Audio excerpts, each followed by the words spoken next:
Imagine waking up one morning and your entire city is gone. Not damaged, not partially destroyed, gone. The buildings you grew up in, ash.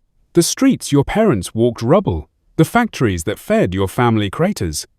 Now imagine that 67 of your country's cities look exactly like this. This was Japan, August 1945.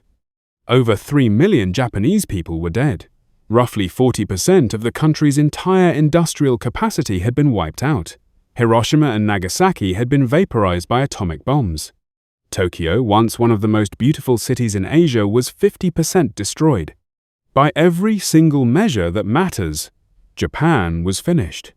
And yet, just 30 years later, Japan had become the second largest economy on planet Earth. How did they do it? That's exactly what we're going to break down today. And I promise you, this story is far more surprising than you think. Let's first understand just how bad it actually was, because the numbers alone don't tell you the human story.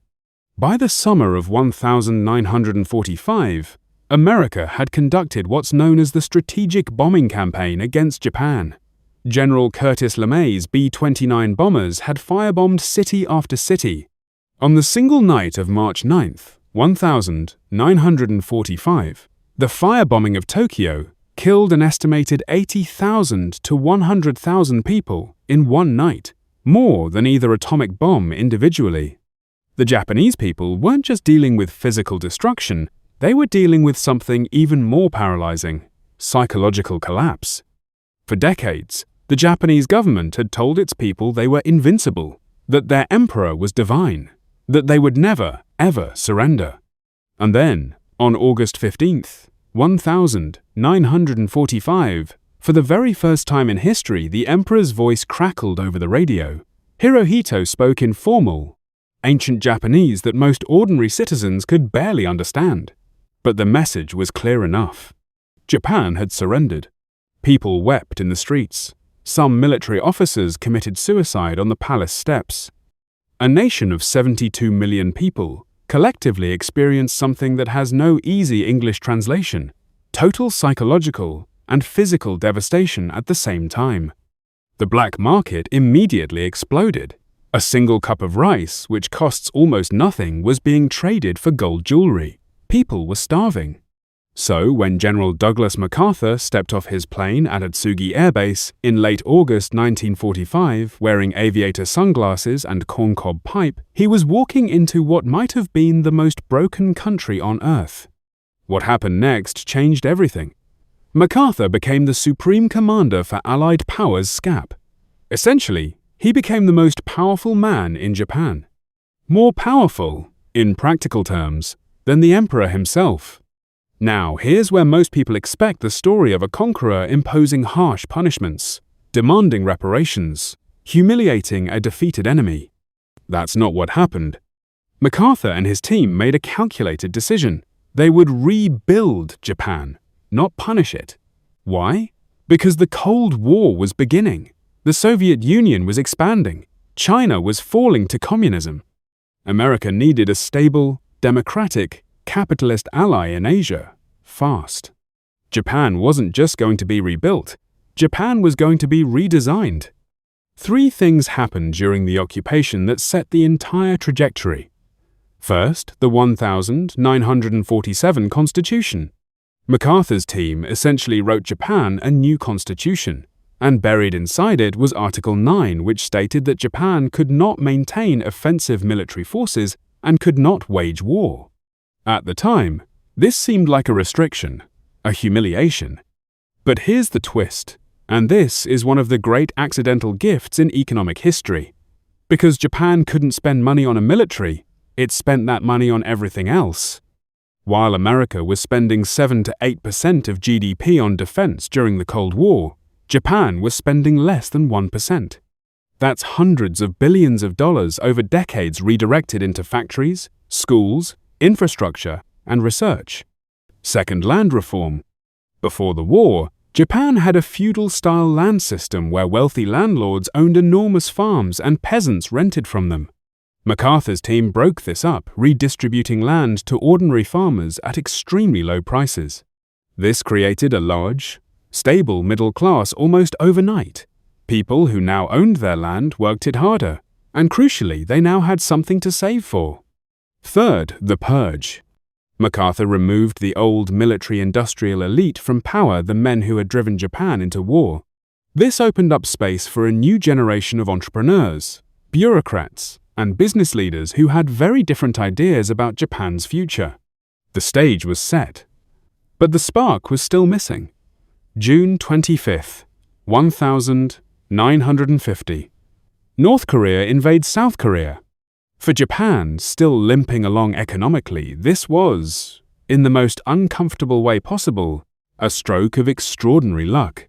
America suddenly needed a massive supply base, and Japan was right there across the water, with factories, workers, and infrastructure that could be rapidly put back to use. The US military began placing enormous procurement orders with Japanese companies: trucks, jeeps, military uniforms, steel, communication equipment, medical supplies.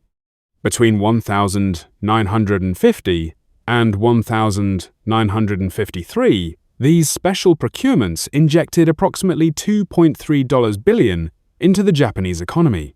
In today's terms, that's an almost incomprehensible amount of money flowing into a country the size of California. Japanese factories that had been sitting idle suddenly had full order books. Workers who had been unemployed had jobs. Engineers who had been designing weapons were now designing trucks and machinery for American forces.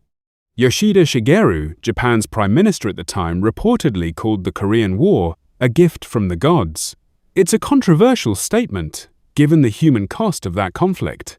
But economically, for Japan, it was the ignition switch. And once the engine started running, what happened next was extraordinary. Here's something that almost no Western economics textbook wants to admit. Japan's miracle wasn't just free market capitalism. It was guided capitalism, strategic capitalism, and the guiding force had a name: MITI, the Ministry of International Trade and Industry.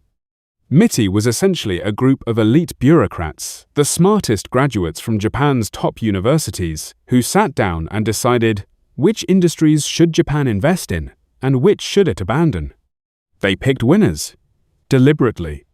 Steel, shipbuilding, automobiles, consumer electronics. These were Japan's chosen sectors, protected from foreign competition, given cheap government loans, and actively nurtured until they were strong enough to compete globally. Companies like Toyota, Nippon Steel, and Sony didn't rise purely on entrepreneurial genius alone, though that genius absolutely existed. They rose with the coordinated support of a government that understood that a poor country cannot afford to let the free market figure everything out on its own. MITI also did something brilliant with technology transfer. Rather than trying to invent everything from scratch, Japan bought licenses for foreign technology, mostly American and European, and then improved on it.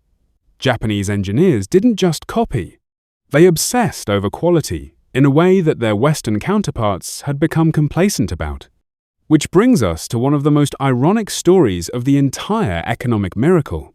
The man who taught Japan to beat America at manufacturing was an American. His name was W. Edwards Deming. In the early 1950s, W. Edwards Deming was a statistician and quality management consultant who had been largely ignored in the United States. American manufacturers in the post-war boom didn't think they needed quality advice. They were the richest, most powerful industrial nation on earth. Who needed lessons? Japan, on the other hand, was desperate, and desperate people listen. JUICE, the Union of Japanese Scientists and Engineers, invited Deming to Japan in 1950. He spent weeks lecturing Japanese engineers and executives on what he called statistical process control, a method for identifying and eliminating defects in manufacturing through data and systematic improvement. The Japanese didn't just listen, they worshipped the idea. It aligned perfectly with an existing Japanese cultural concept, Kaizen, the philosophy of continuous improvement. Small, incremental, daily improvements applied relentlessly, forever. No dramatic revolutions, just better today than yesterday, better tomorrow than today. Toyota built their entire production system around this philosophy. The Toyota production system, later called lean manufacturing, is now studied in business schools worldwide. It revolutionized how every industry on Earth makes things. Meanwhile, back in America, Deming was still being ignored. It wasn't until the 1980s, when Japanese cars and electronics were demolishing American competition, that American executives finally started asking, wait, what did Japan do differently? The answer had been available for 30 years. In 1950, Toyota nearly went bankrupt. They produced just a few hundred cars that year. Kiichiro Toyoda, the founder's son, resigned in shame. But the Korean War orders saved them, and after that near-death experience, they became obsessed with never being that vulnerable again. They developed the just-in-time manufacturing system, producing exactly what was needed, when it was needed, eliminating waste. By the 1970s, they were exporting hundreds of thousands of cars to America. Then the 1973 oil crisis hit. Arab oil-producing nations cut off supply. Gas prices quadrupled overnight. Americans lined up for hours at gas stations, and suddenly their big, heavy, gas-guzzling American cars felt absurd. Meanwhile, Toyota and Honda were selling compact, fuel-efficient cars that could go 30 miles on a gallon. The American auto industry never fully recovered. Japan had won. Sony. Masaru Ibuka and Akio Morita founded Sony in 1946 inches, a bombed-out department store in Tokyo with about 20 employees and less than $500 in capital. Their first product was an electric rice cooker that didn't work. But they didn't quit. By the mid-1950s, Sony had licensed transistor technology from Bell Labs, and while Bell Labs thought transistors were mainly for hearing aids, Sony looked at the technology and saw something else. A pocket-sized radio. The Sony TR-63 transistor radio, launched in 1957, became a global sensation. For the first time, teenagers could listen to music anywhere. Sony went on to create the Walkman, the Trinitron TV, the Betamax, the CD, and the PlayStation. Akio Morita moved to New York to understand American consumers personally, walking the streets, visiting stores, learning what people wanted. Made in Japan, which in the 1940s had been a punchline, a symbol of cheap junk, had become a mark of the highest quality in the world. In 1964, Japan hosted the Summer Olympics in Tokyo. But these weren't just games. This was Japan saying to the world, "We're back." On the opening day of the Olympics, the Shinkansen, the world's first high-speed bullet train, made its inaugural run between Tokyo and Osaka, traveling at 130 miles per hour. Perfectly on time, the world watched a country that had been in smoldering ruins just 19 years earlier now hosting the Olympics, launching bullet trains, building skyscrapers. Japan's GDP had grown at an average of 10% per year through the 1950s and 1960s. By 1968, Japan had surpassed West Germany to become the world's second-largest economy, behind only the United States. The Japanese economic miracle wasn't a miracle at all. It was education, strategy, sacrifice, cultural discipline, fortunate timing, and the refusal, absolute, total refusal to accept that the story was over. So, what's the real lesson here? It's not just an economics lesson, and it's not just a history lesson. It's a lesson about what happens when an entire nation decides collectively that defeat is not a destination, it's just a very, very bad starting point.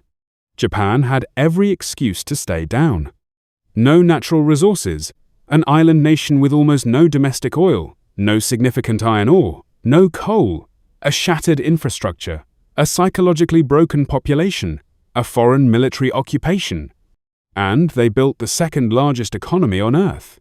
The combination of factors, American support, the Korean War windfall, Meaty's strategic guidance, Deming's quality philosophy, Kaizen culture, sky-high savings rates, and extraordinary human talent came together in one of the most remarkable stories of national transformation in recorded history. And it raises a question worth sitting with. What could any society or any individual achieve if they committed with that same relentless, methodical, never quit intensity. If you found this story as mind-blowing as I did, there's a part 2 that's just as wild. Japan's 1980s bubble economy, when they went from miracle to madness. And nearly bought all of America. Hit subscribe so you don't miss that one. And drop in the comments what part of this surprised you most. I'll see you in the next one.